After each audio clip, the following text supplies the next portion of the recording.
박선영 여사는 마침내 평화를 얻었습니다. 그녀의 세상은 이제 경기도 신도시의 한 아파트 23층, 네모 반듯한 거실창 안쪽에 있었습니다.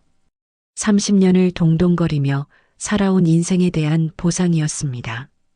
지긋지긋한 기름 냄새 대신 갓 내린 커피 향이 공간을 채웠습니다.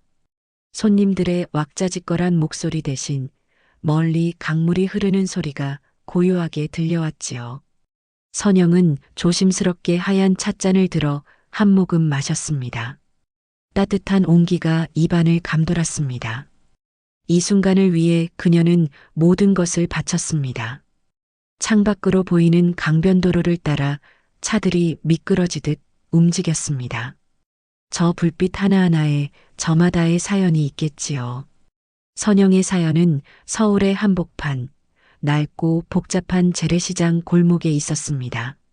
28배 남편을 공사 현장에서 잃고 돌도 지나지 않은 아들 민준의 손을 잡고 그녀는 그곳에 선영 반찬이라는 작은 가게를 열었습니다.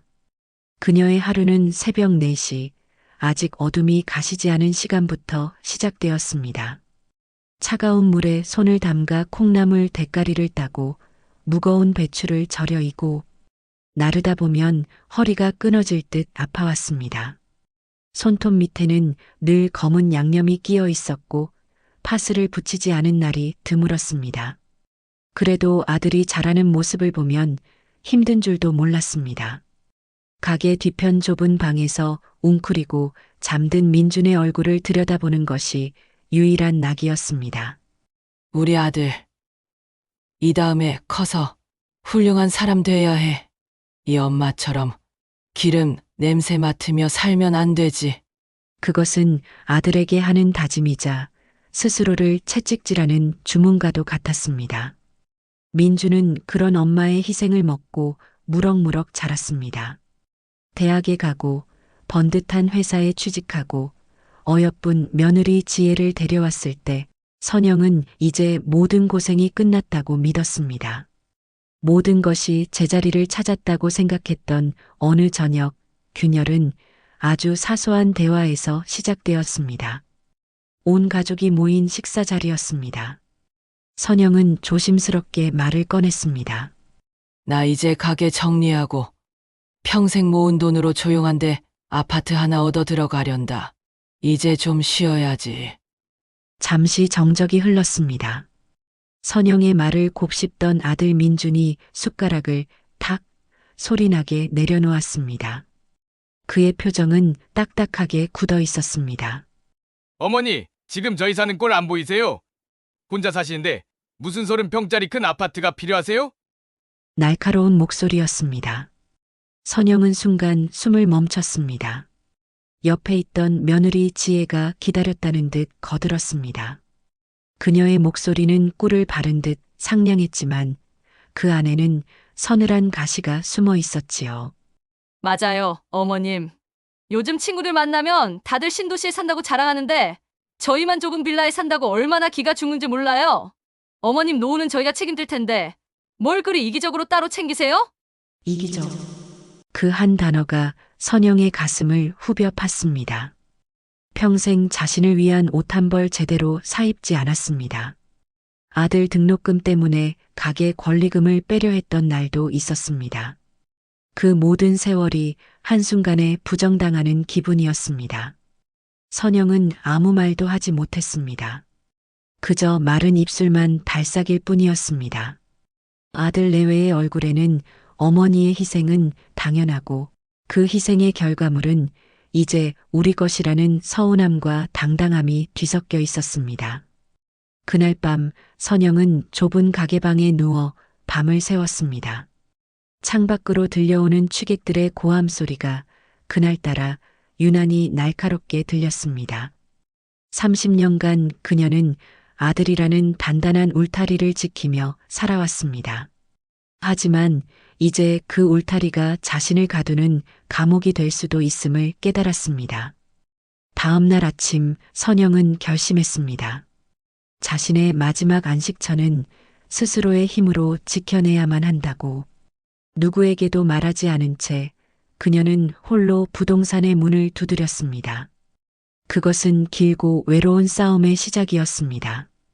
그날 이후 박선영 여사와 아들 내외 사이에는 보이지 않는 벽이 생겼습니다. 전화 통화는 눈에 띄게 줄었고 주말마다 이어지던 식사 약속도 뜸해졌습니다. 아들 민주는 아마 어머니가 서운한 마음에 그러려니 시간이 지나면 풀어지겠거니 생각했을지도 모릅니다. 하지만 선영의 마음속에서는 다른 무언가가 단단하게 자라나고 있었습니다. 그것은 서운함이라기보다는 차라리 결의에 가까웠습니다. 선영은 묵묵히 자신의 계획을 실행에 옮겼습니다. 30년간 동고동락했던 선영 반찬 가게를 정리하던 날 그녀는 가게 구석구석을 쓸고 닦으며 오랜 세월과 작별 인사를 했습니다. 낡은 나무 선반에 밴 간장 냄새, 시어머니에게 물려받은 녹그릇의 묵직함, 처음 장만했던 저울의 차가운 감촉까지 모든 것이 그녀의 청춘이자 삶의 기록이었습니다. 가게를 인수하기로 한 젊은 부부에게 열쇠를 넘겨주며 그녀는 애써 미소를 지었습니다. 부자 되세요. 그 한마디에 모든 아쉬움을 담았습니다. 가게 문이 닫히는 순간 눈물이 핑 돌았지만 그녀는 뒤돌아보지 않았습니다. 홀로 부동산을 다니며 집을 알아보는 일은 생각보다 고되지 않았습니다. 오히려 해방감마저 느껴졌지요. 누구의 의견도 물을 필요 없이 오직 자신의 마음에 드는 곳을 고르면 되었습니다. 그렇게 며칠을 발품판 끝에 마침내 꿈에 그리던 집을 만났습니다. 강이 훤히 내려다 보이는 창, 오후 내내 햇살이 머무는 남양집. 계약서에 도장을 찍던 날 그녀의 손은 조금도 떨리지 않았습니다. 등기권리증을 손에 쥐었을 때 비로소 실감이 났습니다. 이것이 바로 자신의 이름으로 온전히 소유한 첫 번째 공간이라는 사실이 이사하는 날은 일부러 아들 내외에게 알리지 않았습니다. 조촐한 이삿짐이 새 집으로 옮겨지는 것을 보며 선영은 드디어 자신만의 성을 쌓았다고 생각했습니다. 짐 정리가 끝난 저녁 아무도 없는 거실에 홀로 앉아 창밖을 바라보았습니다. 어둠이 내린 강 위로 다리의 조명이 길게 이어졌습니다. 시장 골목의 시끄러운 소음 대신 냉장고가 조용히 돌아가는 소리만이 귓가에 맴돌았습니다. 평화로웠습니다. 이 고요함을 지키기 위해서라면 무엇이든 할 수 있을 것 같았습니다. 하지만 그 평화는 그리 오래가지 않았습니다. 이사한 지 일주일이 채 되지 않은 주말 저녁이었습니다. 예고 없이 현관 초인종이 울렸습니다. 화면에 나타난 것은 활짝 웃고 있는 민준과 지혜, 그리고 손주 녀석의 얼굴이었습니다. 어머니, 저희한테 말도 없이 이사하시면 어떡해요? 주소 겨우 알아냈네. 선영은 마지못해 문을 열어주었습니다. 아들 내외는 마치 제 집인 양신발을 벗고 들어서며 집안 구석구석을 훑어보았습니다. 와, 집 좋네요. 저희 사는 빌라랑은 비교도 안 되네. 지혜가 과장된 감탄사를 뱉으며 거실 커튼을 만지작거렸습니다. 민주는 대뜸 소파에 드러누우며 말했습니다. 엄마, 집들이 음식은 안 했어? 우리 저녁 안 먹고 왔는데. 선영은 대답 대신 부엌으로 가 묵묵히 밥을 차리기 시작했습니다. 그들의 태연한 행동 하나하나가 그녀의 마음을 무겁게 짓눌렀습니다. 식사가 끝나고 과일을 내오자 지혜가 현관 쪽을 힐끗 보며 물었습니다. 어머님, 저 도어록은 최신형인가 봐요. 보안이 엄청 좋겠어요. 기능도 복잡하던데 혹시 비밀번호 잊어버리시면 큰일 나겠어요. 그 말에 선영은 잠시 손을 멈칫했습니다. 며느리의 눈빛이 단순한 호기심 이상이라는 것을 직감했기 때문입니다. 불안한 예감은 곧 현실이 되었습니다. 설거지를 마치고 나온 선영에게 민준이 다가와 조심스럽게 하지만 단호한 어조로 말했습니다. 엄마, 우리 이제 따로 살 것도 아닌데 이 집 비밀번호 우리도 알아야 하는 거 아냐? 혹시 엄마 무슨 일 생길 수도 있고 우리도 드나들려면 편해야지. 옆에 있던 지혜가 맞장구를 쳤습니다. 맞아요, 어머님. 요즘은 다들 그렇게 해요. 그리고 이 집, 어차피 나중엔 저희 거잖아요? 선영은 아들과 며느리를 번갈아 쳐다보았습니다. 그들의 얼굴에는 일말의 미안함도 어려움도 없었습니다. 오직 당연한 권리를 주장하는 뻔뻔함만이 가득했습니다. 선영은 천천히 입을 열었습니다. 평생 아들에게 져주기만 했던 그녀가 처음으로 내뱉는 거절의 말이었습니다. 아니, 그럴 필요 없다. 뭐? 엄마, 지금 뭐라고 했어? 여긴 이제 내 집이다.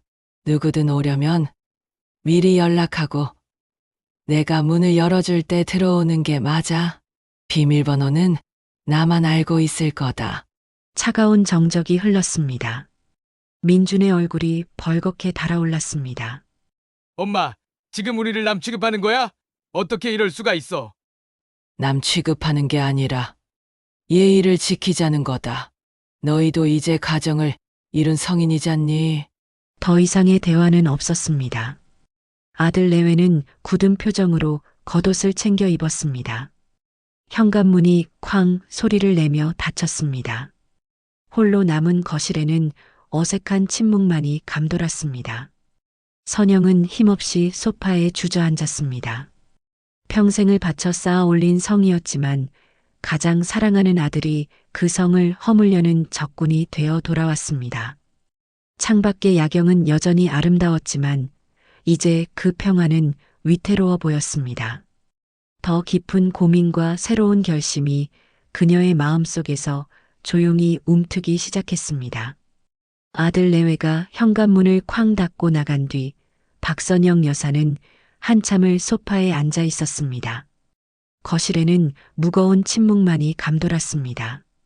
평생을 바쳐 쌓아 올린 자신만의 성이었지만 그 성벽은 생각보다 허술했고 성문은 너무나 쉽게 위협받았습니다. 그녀는 아들이 남기고 간 상처보다 앞으로 이 평화를 어떻게 지켜내야 할지에 대한 막막함에 가슴이 답답해져 왔습니다. 이대로 주저앉아 있을 수만은 없었습니다. 더 단단해져야 했습니다. 선영은 다음 날 아주 특별한 계획을 세웠습니다. 생애 첫날 홀로 여행이었습니다.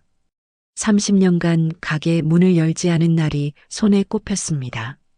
여행은 늘 민준의 방학이나 가족 행사에 맞춰진 짧은 나들이가 전부였지요. 하지만 이번 여행은 달랐습니다. 누구의 시간에도 맞출 필요 없이 오직 자신만을 위해 떠나는 길이었습니다. 행선지는 강원도 바닷가였습니다. 묵직한 가방 대신 가벼운 손가방 하나만 들고 나선 길은 날아갈 듯 상쾌했습니다. 기차 창밖으로 스쳐 지나가는 풍경을 보며 선영은 비로소 숨통이 트이는 것을 느꼈습니다. 더 이상 누구를 위해 밥을 차리지 않아도 되고 시간을 신경 쓰지 않아도 되는 자유. 이것이야말로 자신이 진정으로 원했던 삶의 모습이었습니다.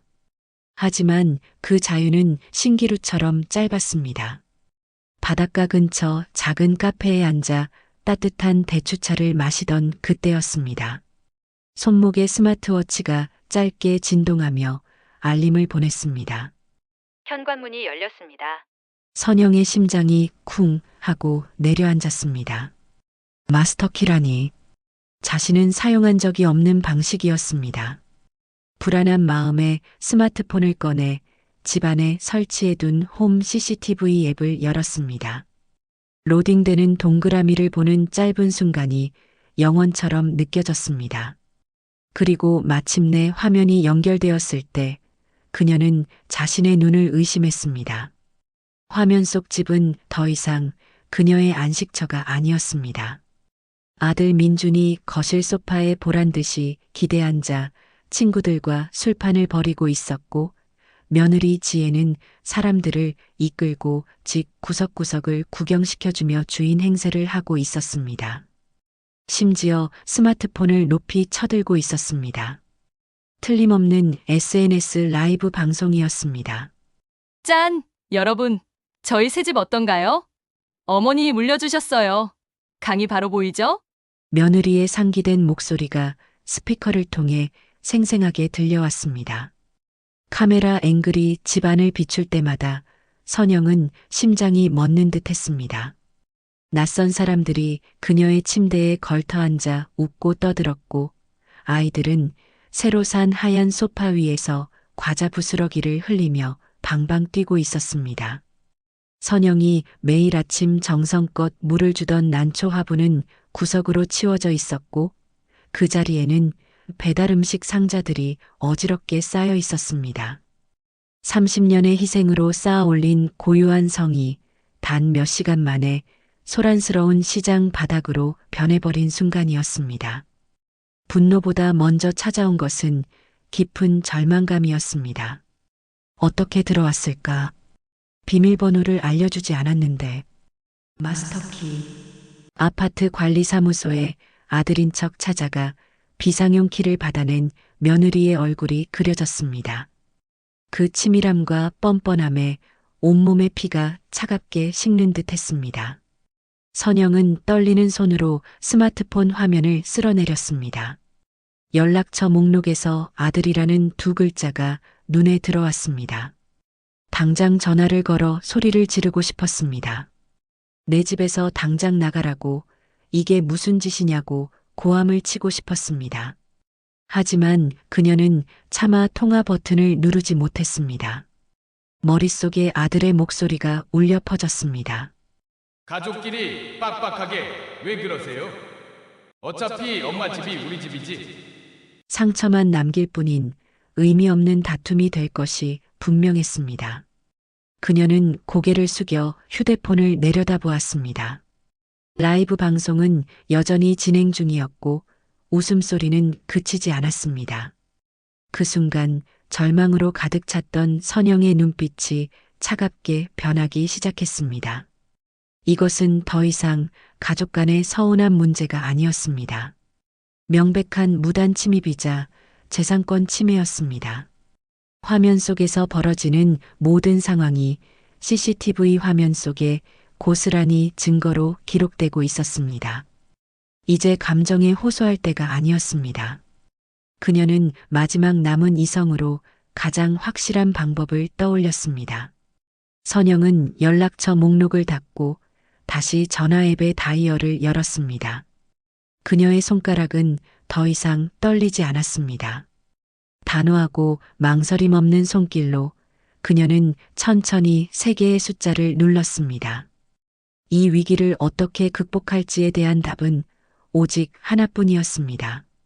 수화기 너머에서 들려오는 침착한 목소리가 박선영 여사의 혼란스러운 마음을 붙잡아 주었습니다. 그녀는 떨림 없는 목소리로 마치 남의 일을 이야기하듯 담담하게 상황을 설명했습니다. 지금 자신은 강원도에 와 있다는 사실, 스마트폰의 홈 CCTV 앱을 통해 집안의 상황을 실시간으로 보고 있다는 것, 그리고 허락 없이 들어온 사람들이 있다는 것을요. 인상착의를 말씀해 주시겠습니까? 경찰관의 기계적인 질문에 선영은 잠시 숨을 멈췄습니다. 이것은 돌이킬 수 없는 선언이자 스스로 긋는 경계선이었습니다. 평생을 아들을 위해 살아온 어머니로서의 삶과 오롯이 한 명의 인간 박선영으로서의 삶을 가르는 선. 그녀는 눈을 감았다 뜨며 가장 아픈 진실을 입 밖으로 내뱉었습니다. 제 아들과 며느리입니다. 그 한마디를 내뱉는 순간 기나긴 세월 묵묵히 쌓아왔던 미련과 원망의 둑이 한꺼번에 무너져 내리는 듯 했습니다. 경찰관은 더 이상 묻지 않았습니다. 알겠습니다. 즉시 출동하겠습니다. 신고자분께서는 전화를 끊지 마시고 상황을 계속 지켜봐 주십시오. 그저 직업적인 신뢰감이 묻어나는 목소리만이 돌아왔습니다. 선영은 스마트폰 화면에서 눈을 떼지 않았습니다. 몇 분이나 흘렀을까 화면 속 아파트 거실 창문 너머로 푸른색과 붉은색 불빛이 번갈아 번쩍이기 시작했습니다. 법이라는 이름의 칼이 드디어 그녀의 가장 아픈 상처를 도려내기 위해 도착한 것이었습니다. 요란한 웃음소리와 음악소리는 현관문에서 들려오는 묵직한 노크 소리에 거짓말처럼 멎었습니다. 화면 속 모든 얼굴들이 일순간 굳어졌습니다. 술기운에 거나해진 아들 민준이 거들먹거리며 현관으로 향했습니다. 누구야? 이 시간에 시킨 거 없는데. 문이 열리고 제복을 입은 2명의 경찰관이 화면에 나타났습니다. 민준의 얼굴에서 오만함이 순식간에 당혹감으로 바뀌었습니다. 무슨 일이시죠? 저희 집들이 중인데 방해하지 마시고 돌아가 주시죠. 주민 신고가 들어와서 출동했습니다. 집주인 되십니까? 우리 어머니 집이니까 제 집이나 마찬가지입니다. 그런데요? 경찰관은 민준의 말을 자르지 않고 끝까지 들었습니다. 그리고는 차분하지만 단호한 목소리로 말했습니다. 집주인 박선영 씨께서 직접 귀하를 무단 침입으로 신고하셨습니다. 그 순간 거실의 모든 공기가 얼어붙었습니다. 민준의 입이 멍하니 벌어졌고 라이브 방송을 하던 며느리 지혜의 손에서 스마트폰이 바닥으로 툭 떨어졌습니다. 어머님이 물려주셨다던 그들의 거짓말이 산산조각 나는 순간이었습니다. 이웃들이 무슨 일인가 싶어 복도 창문으로 고개를 내밀기 시작했습니다. 파티에 초대받았던 친구들은 슬금슬금 눈치를 보며 겉옷을 챙겼습니다. 모든 오만함을 잃어버린 아들 내외는 경찰의 손에 이끌려 집 밖으로 나섰습니다. 수치심과 당혹감으로 고개도 들지 못하는 그들의 뒷모습을 보며 선영은 예상했던 통쾌함 대신 가슴 한구석이 시리게 아려오는 것을 느꼈습니다. 상황이 정리된 후 출동했던 경찰관에게서 전화가 걸려왔습니다. 박선영 선생님, 상황은 일단락되었습니다. 댁으로 돌아오시면 정식으로 진술서 작성을 위해 경찰서에 한번 방문해 주셔야 합니다. 선영은 담담하게 알겠습니다. 라고 대답했습니다. 수화기를 내려놓은 그녀는 다시 CCTV 화면을 켰습니다. 화면 속 거실은 난장판이 된 채 텅 비어 있었습니다. 마치 태풍이 휩쓸고 지나간 전장 같았지만 그곳에는 그토록 원했던 고요함이 내려앉아 있었습니다. 선영은 자리에서 일어나 카페 창밖을 내다보았습니다. 어느새 저녁이 되어 바다는 짙은 남색으로 물들어 있었습니다. 비로소 그녀는 깨달았습니다. 진정한 평화는 외부의 침입을 막는 높은 성벽이 아니라 어떤 상황에서도 나 자신을 지키겠다는 단호한 결심에서 비롯된다는 것을. 이제 그녀는 자신의 성으로 돌아가 무너진 것들을 다시 일으켜 세워야 했습니다. 그것은 비단 어질러진 집뿐만이 아니었습니다. 아들과의 관계, 그리고 앞으로 살아갈 자신의 인생 전부를 말입니다. 아직 가야 할 길이 멀었지만 그녀는 더 이상 두렵지 않았습니다. 강원도에서의 짧은 여행을 마치고 집으로 돌아온 날, 박선영 여사는 현관문 앞에서 잠시 걸음을 멈췄습니다. 며칠 전까지만 해도 오직 설렘과 기대로 가득했던 공간이었습니다. 하지만 이제 그 문을 여는 데는 작은 용기가 필요했습니다. 심호흡 한번 하고 들어선 집안은 예상대로 태풍이 휩쓸고 간 듯 어지러웠습니다. 먹다 남은 음식들이 널려 있었고 바닥에는 끈적한 음료 자국과 과자 부스러기들이 가득했습니다. 하지만 선영은 인상 한번 찌푸리지 않았습니다. 그저 묵묵히 창문을 활짝 열어 퀴퀴한 공기를 내보내고 팔을 걷어붙였습니다. 그것은 단순한 청소가 아니었습니다. 자신의 공간에 그어진 첫 번째 선을 단단히 다지고 함부로 발을 들인 그들의 흔적을 지워내며 자신의 삶을 되찾는 의식이었습니다. 바닥을 닦고 가구를 제자리로 옮기고 더러워진 식기를 삶았습니다. 꼬박 이틀에 걸쳐 집안의 모든 것을 정리하고 나서야 비로소 그녀의 집은 본래의 고요함을 되찾았습니다. 며칠 뒤 선영은 약속대로 경찰서로 향했습니다. 조사실 문을 열자 먼저 와 있던 아들 내외가 고개를 푹 숙인 채 앉아 있었습니다. 며칠 사이에 민준의 얼굴은 반쪽이 되어 있었고 늘 화려하게 치장하던 며느리 지혜는 초라한 모습이었습니다. 선영을 보자마자 두 사람은 벌떡 일어나 무릎이라도 꿇을 기세로 다가왔습니다. 어머니, 죄송해요. 저희가 정말 죽을 죄를 지었습니다. 제발 한 번만 용서해 주세요. 민준의 목소리는 물기에 젖어 심하게 떨렸습니다. 지혜 역시 눈물만 뚝뚝 흘리며 고개를 조아렸습니다.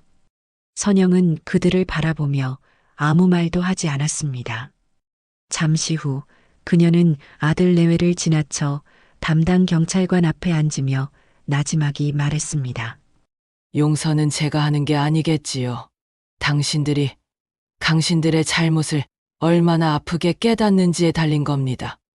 선영은 흔들림 없는 태도로 진술서를 작성했습니다. 처벌을 원하십니까? 라는 마지막 항목 앞에서 잠시 펜을 멈췄습니다. 아들의 흐느끼는 소리가 등 뒤에서 들려왔습니다. 하지만 그녀는 눈을 감지 않았습니다. 이것은 복수가 아니었습니다. 잘못된 사랑의 방식을 바로잡는 마지막 가르침이었습니다. 그녀는 예 항목에 조용히 그리고 단호하게 동그라미를 그렸습니다. 그날 이후 아들 내외는 무단주거 침입죄로 벌금형을 선고받았습니다. 법적인 처벌보다 더 무서운 것은 이웃들의 시선과 무너진 평판이었습니다. 한동안 그들에게서 아무런 연락도 오지 않았습니다. 선영 또한 먼저 연락하지 않았습니다. 그 침묵의 시간 동안 그녀는 오롯이 자신에게 집중했습니다. 아파트 주민센터에서 하는 서예 교실에 등록했고 난생 처음 동네 친구들을 사귀었습니다. 함께 갤러리를 구경 가고 강변을 산책하며 소소한 행복을 알아갔습니다. 계절이 바뀌고 찬 바람이 불기 시작할 무렵 혼자 저녁을 준비하던 선영의 집 초인종이 울렸습니다. 문을 열자 잔뜩 수척해진 민준이 혼자 서 있었습니다. 그의 손에는 값비싼 선물 상자 대신 삐뚤빼뚤한 글씨로 눌러쓴 편지 봉투 하나가 들려 있었습니다. 어머니 드릴 말씀이 있어서 왔습니다. 선영은 말없이 아들을 안으로 들였습니다. 마주 앉은 식탁 위로 어색한 침묵이 흘렀습니다. 먼저 침묵을 깬 것은 민준이었습니다. 어머니, 정말 죄송했습니다. 이제 알겠습니다. 제가 얼마나 어리석고 이기적인 아들이었는지를요. 어머니가 평생 차려주신 밥상의 의미를 저는 단 한 번도 제대로 헤아리지 못했습니다. 이 집이 어머니의 눈물과 땀으로 지어진 성이라는 걸 너무 늦게 알았습니다. 아들은 고개를 숙인 채 한참을 울었습니다. 선영은 조용히 일어나 따뜻한 차 한 잔을 아들 앞에 놓아주었습니다. 괜찮다는 쉬운 말 대신 그녀는 찻잔의 온기를 나눴습니다. 그날 모자는 아주 오랜 시간 동안 못다한 이야기를 나누었습니다. 이제 선영의 집 현관문은 더 이상 굳게 닫혀 있지 않습니다. 가끔 아들이 손주를 데리고 찾아와 저녁을 먹고 갑니다. 하지만 예전처럼 당연하게 머무르지는 않습니다. 돌아갈 시간이 되면 깍듯하게 인사하고 현관을 나섭니다. 관계는 그렇게 회복되었습니다. 한번 그어진 선은 서로를 밀어내는 벽이 아니라 서로를 존중하는 건강한 거리가 되었습니다. 오늘 저녁 선영은 다시 자신을 위해 밥상을 차립니다. 정갈하게 담아낸 흰쌀밥과 맑은 된장국, 그리고 직접 무친 나물 반찬 몇 가지. 창밖으로 지는 노을을 바라보며 그녀는 평온한 미소를 짓습니다. 평생을 바쳐 차려낸 밥상은 아들의 성장을 위한 것이었지 그녀의 인생을 제물로 바치는 제사상이 아니었습니다. 이제 그녀의 집에서는 오직 그녀 자신을 위한 따뜻하고 향기로운 밥상이 매일 차려질 것입니다.